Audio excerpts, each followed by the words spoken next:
নিজে জেতার জন্য অন্যকে ওষুধ খাইয়ে মাঠের বাইরে লড়তেন। আসল লড়াই তো মাঠের ভিতরে।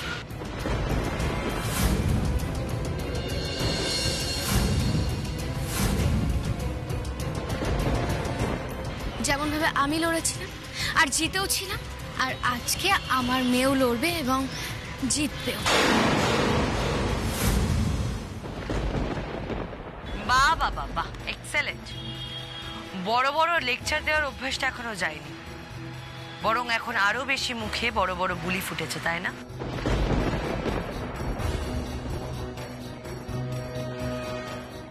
এনিওয়ে কৃষ্ণা, তাহলে রায়ের সঙ্গে তোমার দেখা হবে কম্পিটিশনে। আজ তাহলে আমরা আসি, এসো মা।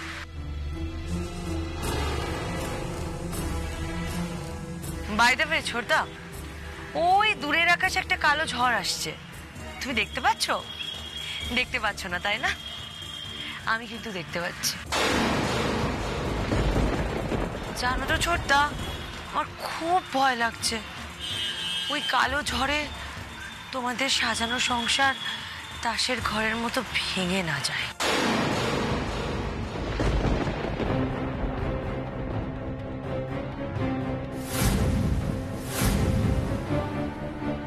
রাধা,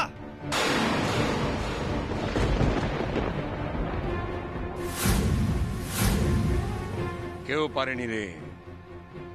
অনেকে চেষ্টা করেছে, অনেকভাবে চেষ্টা করেছে, কিন্তু কেউ আমাদের সংসারটাকে ভেঙে ছারখার করে দিতে পারেনি রাধারানী। দেখ, আমার কৃষ্ণা দিদি ভাই মঞ্চে উঠে গান গাইবে, দেখি প্রতিভা ছাড়া আর কি দিয়ে ওকে হারাতে পারিস তোরা, আমি দেখব। বেশ বেশ, খুব ভালো, দেখে নিও। এনিওয়ে মেসমশাই, তোমার কিন্তু বয়স বাড়ছে, মাথায় রাখতে হবে। আর শরীরের কিন্তু নিয়মিত খেয়ালও রাখতে হবে। আর হার্টটাতে ভালো করে চেক আপটাও করিয়ে নিও, না ঝাটকাটা জোরে লেগে যেতে পারে।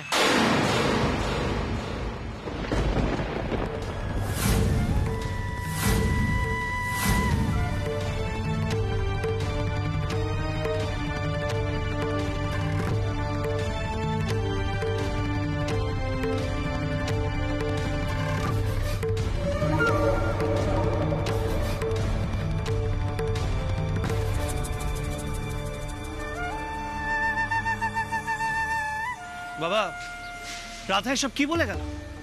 ঝটকা মানে কিসের ঝটকা? ছাড় না নাকি, এগুলো ওরা ইচ্ছে করে করছে, আমাদের ধৈর্য পরীক্ষা করছে। এতে কান না দিয়ে একটু সতর্কতা, তাহলেই হবে। জামাই দাদা, রাধার মেয়ে আমার নাতনি, ও কম্পিটিশনে জিতলে তো আমার খুশি হওয়ার কথা। কারণ আমি জানি জামাই দাদা, আমাদের কৃষ্ণার যা সঙ্গীত প্রতিভা, ওকে হারাতে গেলে অনেক বড় শিল্পী হতে হবে। শুধু কৃষ্ণার জন্য আসেনি অলোক, ওদের কাছে আরো কোনো বড় অস্ত্র আছে আমাদের বিপদে ফেলার জন্য, সেই ইঙ্গিত দিতেই এসেছিল। করতে দিন না বাবা, রাধা দিদি যা যা ইচ্ছা সবটা করতে দিন। ওকে কুপকাত করার অস্ত্র আমার খুব ভালো করে জানা আছে।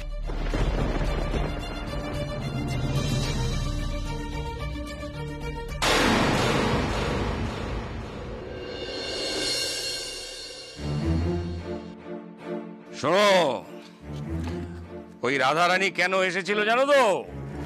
ও আসলে ভয় পেয়েছে। ও তো জানে যে আমার কৃষ্ণা দিদি ভাই গান গাইবে, এটা জানতে পেরেছে তো, সেই জন্য নিজের চোখে দেখতে এসেছিল। ও জানে তো যদি আমার কৃষ্ণা দিদি ভাই একবার গান গায়, ওর মেয়ে তাহলে হেরে ভূত হয়ে যাবে। যাকে ছাড়ো ছাড়ো। এই যে ছোট গিন্নি, তুমি তৈরি তো? তোমার মা কিন্তু বলেছে আজকে আমরা সবাই তোমার গান শুনবো। হ্যাঁ, শুনবই তো। হ্যাঁ, আর এমনি তো খাওয়া দাওয়া হয়ে গেছে, একটা ভালো গান তো শোনাই যায়, কি তাই তো? একদম তাই। কি রে, কি ভাবছিস? ভয় লাগছে গাইতে? কৃষ্ণা, গলায় কোনো প্রবলেম হচ্ছে না তো? না না বাবা, কোনো অসুবিধা হচ্ছে না। তাহলে গান গাইতে ভয় পাচ্ছিস কেন? ভয় পাচ্ছি না মা, কলকাতায় তো এসেছিলাম গান গাইতে, ভয় পাবো কেন? তাহলে তোর মুখটা এরকম লাগছে কেন? ওই যে রাধারানী আন্টি, উনি এসে কতগুলো কথা বলে গেলেন। আমি গান গাইলে যদি আমার পরিবারের ক্ষতি চান উনি, তাহলে আমি সেটা কি করেই করব বলো?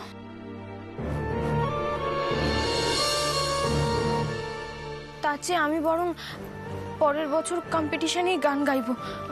বাবা, তুমিও তো এটাই চেয়েছিলে বলো, এবছর না হয় রায় জিতলে জিতুক। চোর দিদি, বলছি এত বছর ধরে তো আমি আর তোমার দাদান এই পরিবারটাকে আগলে রেখেছি, সেরকমই রাখবো। ওসব কথা নিয়ে তোমাকে ভাবতে হবে না, ওসব চিন্তা না করে তুমি বরং মন দিয়ে গান গাও, কেমন? কিন্তু বাবা মা, এতগুলো বছর পর ওদের দেখা হয়েছে, তা আমি চাই না আমার জন্য ওদের জীবনে অশান্তির ঝড় আসুক।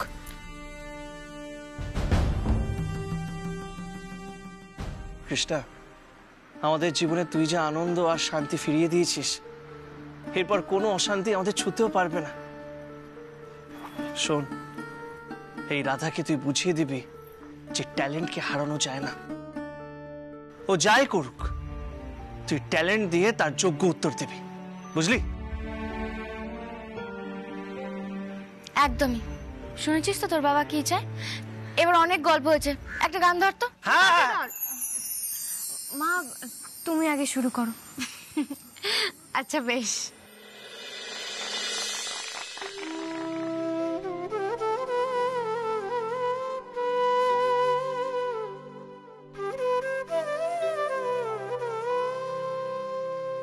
তারে ধরে ধরি মনে করি, ধরতে গেলেম আর পেলেম না, ধরে ধরি মনে করি, ধরতে গেলেম আর পেলেম না। দেখেছি দেখেছি রূপসাগরে মনের মানুষ কাঁচা সোনা।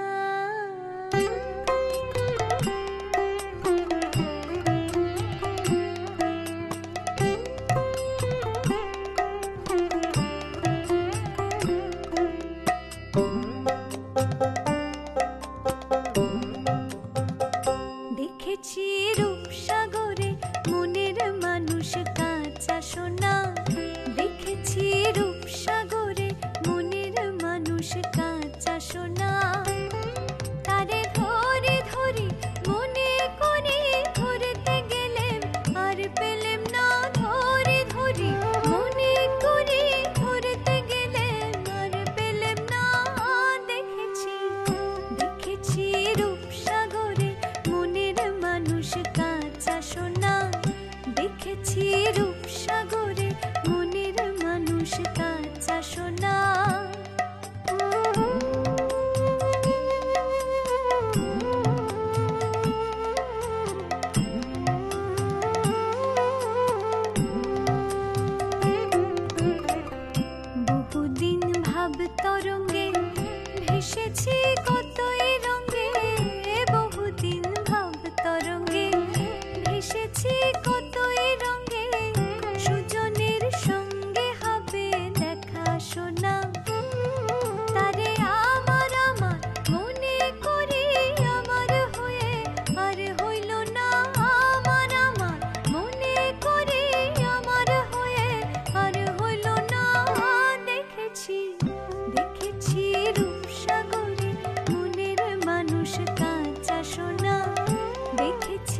শোনা।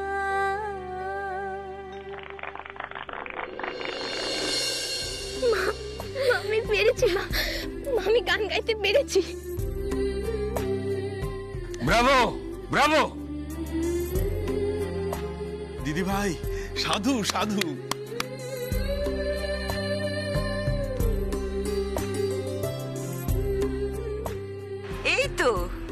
এই তো আমার চোর দিদি গান গাইতে পেরেছে। হ্যাঁ, ঈশ্বরের অসীম কৃপা। হ্যাঁ রে শ্যামা, তোর কথাই ফললো রে। তুই বলেছিলি না পিকনিকে এসে গান গাইবে, হ্যাঁ গাইলো। তাহলে চোর দিদি এবার কম্পিটিশনে গাইবে তো। এবার আসুক রাধা দিদি। আমার মেয়েকে আমাদের সবাইকে দুর্বল মনে করেছিল না, এবার বুঝবে ঠেলা। নিজের মেয়েকে ভুল পথে চালনা করছে, কিন্তু রাধা দিদি এটা জানে না যে ভুল পথে চললে কোনোদিনও জেতা যায় না।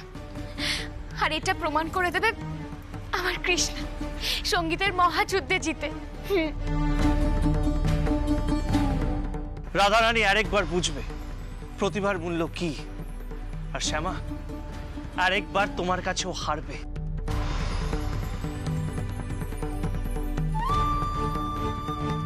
আর আমরা সেটা সেলিব্রেট করব।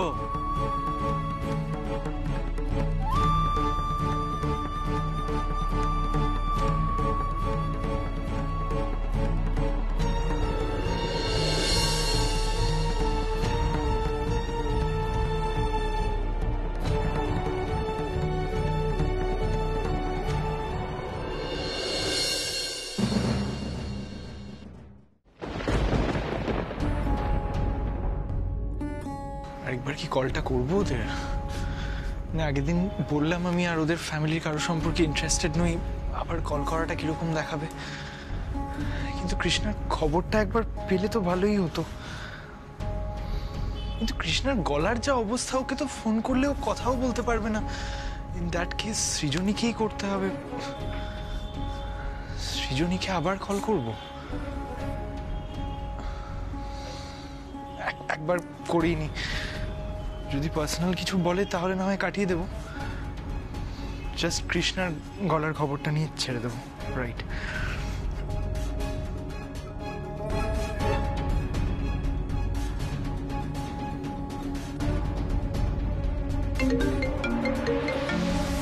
মুন্নির ফোন না?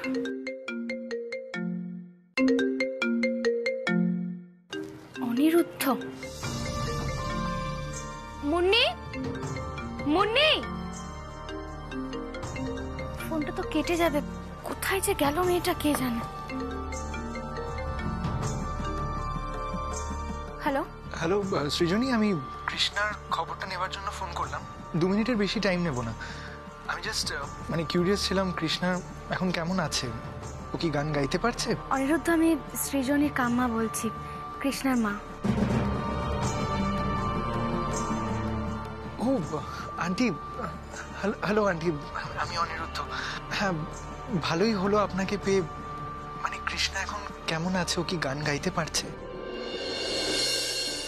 হ্যাঁ আন্টি, প্লিজ কিছু মনে করবেন না আমি ফোনটা করলাম বলে।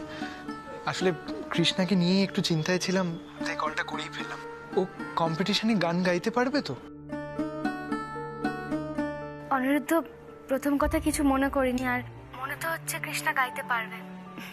এই যে তুমি ওর খোঁজ নিলে, তার জন্য খুব ভালো লাগলো। হ্যাঁ আন্টি, ভেরি জেনুইনলি আপনাদের বাড়িতে ফোন করতে আমি একটু হেজিটেটই করছিলাম। বুঝতেই তো পারছেন, আগের দিন আঙ্কেলের সাথে যেভাবে কথা কাটাকাটি হয়ে গেল, নিতান্তই কৃষ্ণার ব্যাপারে কনসার্ন থেকেই আমি কলটা করছি, আর কিছু নয়। বাই দ্য ওয়ে আন্টি, ওই যে ছেলেটা ধরা পড়লো, সে কিছু বলেছে? আর কেউ কে কাজে লাগিয়েছিল? না মা, চল কথা বল। শোনো, অনিরুদ্ধ ফোন করছে। হ্যালো, আমি নিখিল বলছিলাম। বলো তুমি কি বলতে চাও।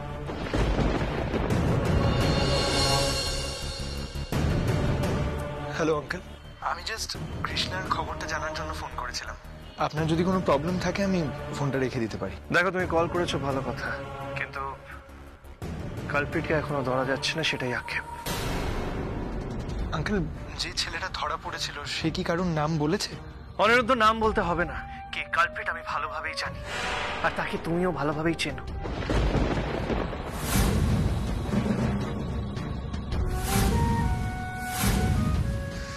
আঙ্কেল, আপনি আবার আমার কাকিয়ার নামে আজে বাজে কথা বলছেন। This is not done uncle. Please Anirudh, আমি সেই জন্যই বলছি তুমি তোমার কাকিয়ার ব্যাপারে অন্ধ। তাই তাই তোমাকে আরেকবার বলে দিচ্ছি, আমার মেয়ের ব্যাপারে প্লিজ কোনো খোঁজ নিতে যেও না। রিকোয়েস্ট করছি, আমার বাড়ির কারোর সাথে কোনো কন্ট্যাক্ট রেখো না প্লিজ অনিরুদ্ধ। আমি পার্সোনালি এটা পছন্দ করছি না।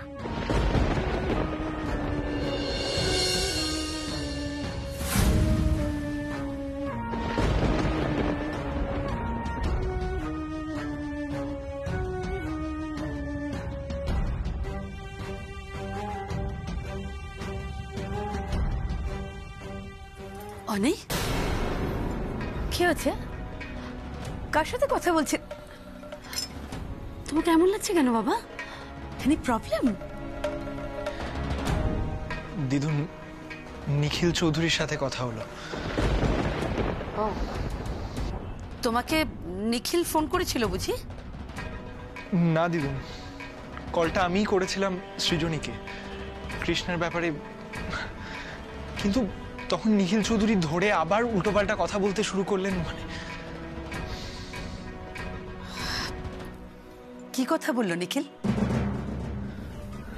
দিদুন দেখো, আমি আমি আমি জাস্ট কিউরিয়াস ছিলাম যে ছেলেটা ধরা পড়েছে সে কারোর নাম বলেছে কিনা, কিন্তু আঙ্কেল আবার সেই কাকিয়ার দিকে ইঙ্গিত করা শুরু করলেন। আমি বুঝতে পারছি না ওনার সমস্যাটা কি। মানে দেখো দিদুন, নিখিল চৌধুরী যাই বলুন না কেন দিদুন, আমি কখনোই এটা মানতে পারবো না যে বনিকে একটা কম্পিটিশনে জেতানোর জন্য কাকিয়া এরকম কিছু করতে পারে। কখনো না, তোমার কাকিয়া এমন কাজ কখনো করতে পারে না।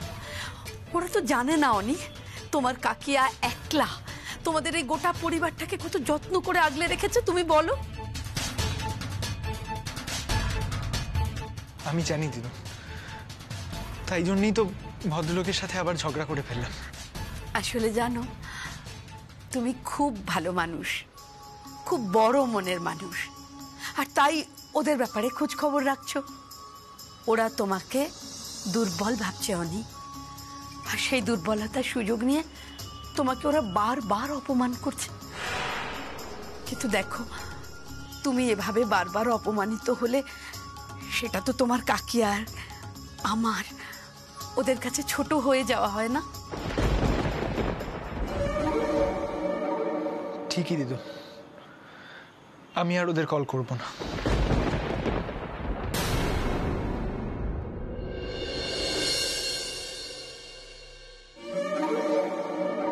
না না না, অনিরুদ্ধর কৃষ্ণা প্রীতিটা যেন দিন দিন বেড়েই চলেছে। এবার এই বিষয়টা না আটকালেই নয়।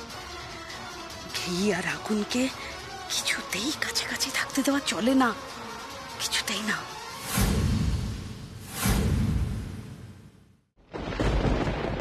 তুমি অনিরুদ্ধকে কেন এভাবে বললে? ও তো কৃষ্ণার খোঁজ নেওয়ার জন্যই ফোন করেছিল। দেখো শ্যামা, রাধারানীর বাড়ি কাউকে আমি ভরসা করি না। ছোট কথা একটা কথা বোঝার চেষ্টা করো। দেখো, অনিরুদ্ধ কিন্তু রাধারানীর আসল রূপটা চেনে না বা জানেও না। ওর কাছে তো ওর কাকিমা ভালোবেসে স্বাভাবিক। প্লিজ, হতে পারে, কিন্তু রাধারানীর বাড়ির কারোর সাথে আমি নিজের বাড়ির কারোর সম্পর্ক চাই না। That's it. এটা ঠিক না ছোট কথা। একটু কি হয়েছে পাপা? তোরা এসেছিস, ভালো হয়েছে। দেখ, তোদেরকে আমি একটা কথা ক্লিয়ারলি বলতে চাই, রাধারানীর বাড়ির কারোর সাথে তোরা কেউ কোনো কন্ট্যাক্ট রাখবি না। যদি তোরা কন্ট্যাক্ট রাখিস,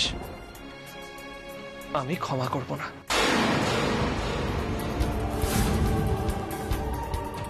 I hope you don't forget. তুমি আমার কথাটা শোনো। মা, বাবার কি হয়েছে গো? কাম্মা, অনিরুদ্ধ ফোন করেছিল। হ্যাঁ, কৃষ্ণের কথা জিজ্ঞাসা করছিল, আর তোমার বাবা আবার ওকে বকাবকি করে দিয়েছে। আবার?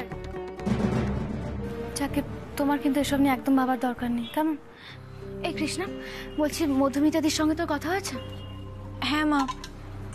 শোন, আজ কিন্তু একদম রাত করবি না, তাড়াতাড়ি ঘুমিয়ে পড়বি, কাল ভোর ভোর বেরোতে হবে, মনে থাকবে? মুন্নি, শোনো না, তোমরা দুজন ঘুমিয়ে পড়ো, কেমন? আমি যাই।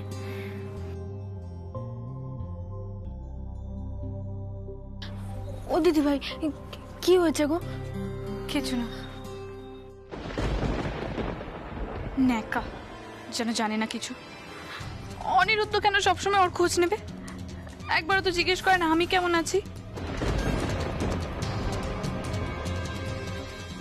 ও দিদি ভাই, কি হয়েছে আমাকে একটু বলো না গো। বললাম তো কিছু না। দিদি ভাইয়ের আবার কি হলো?